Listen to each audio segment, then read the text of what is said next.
আজকে রান্না করলাম আইড় মাছ,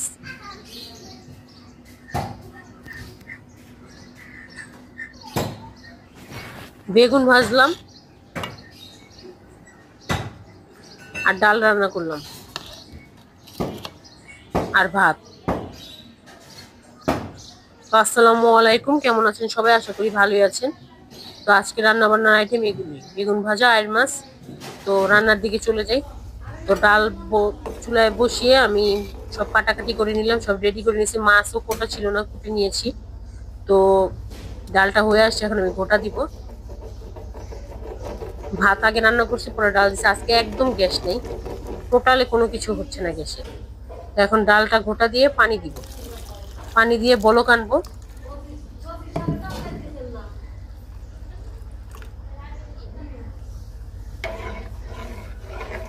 বলক আসলে তারপরে আমি ডালটা বাগার দিব। কাঁচামরিচ একটাই দিলাম আস্তা, কারণ আমি ডালে ঝাল দিই না। আমার বাচ্চাদের প্রতিদিন ডাল লাগে, ডাল রান্না করতেই হয়। তো বলক চলে আসছে, এখন এটা নামিয়ে আমি বাগার দিব। এখানে পেঁয়াজ আর রসুন দিছি, এটা ভালো করে ভাজবো, ভেজে বাগার দিয়ে দিব, ডালের মধ্যে দিয়ে দিব।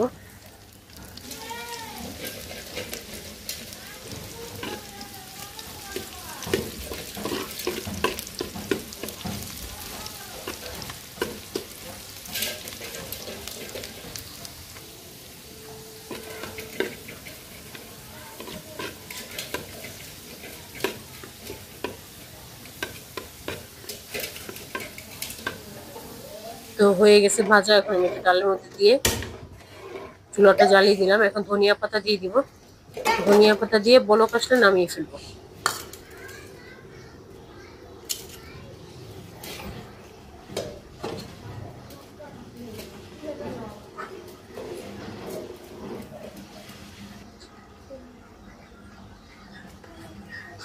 এরপর বেগুনগুলো ভাজবো।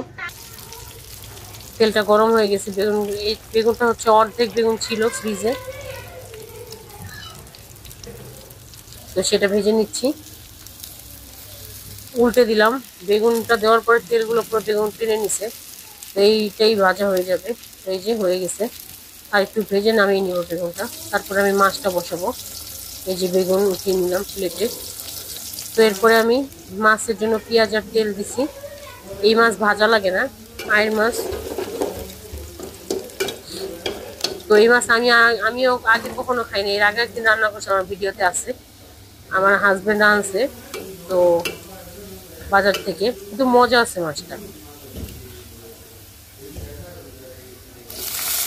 টমেটো দিয়ে দিব, এখানে 2টা টমেটো নিয়েছি মিডিয়াম সাইজের।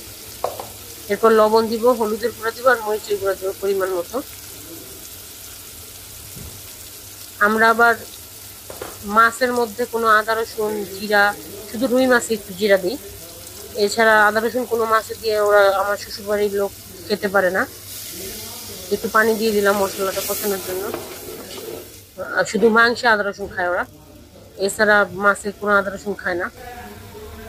আদা রসুন দিয়ে মাছ রান্না করলে আমার হাজবেন্ড এটা গন্ধ নিতেই পারে না, খেতেই পারে না। তো আমার অভ্যাস হয়ে গেছে, এভাবে খেতে খেতে মজাই লাগে। তো এখন আমি মাছগুলো দিয়ে দিব।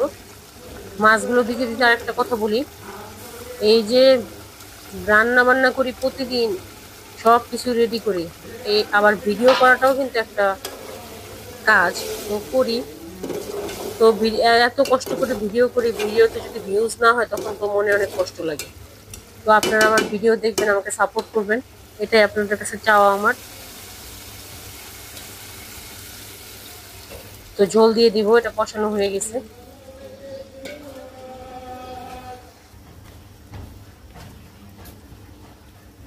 ধনিয়া পাতা দিয়ে দিব।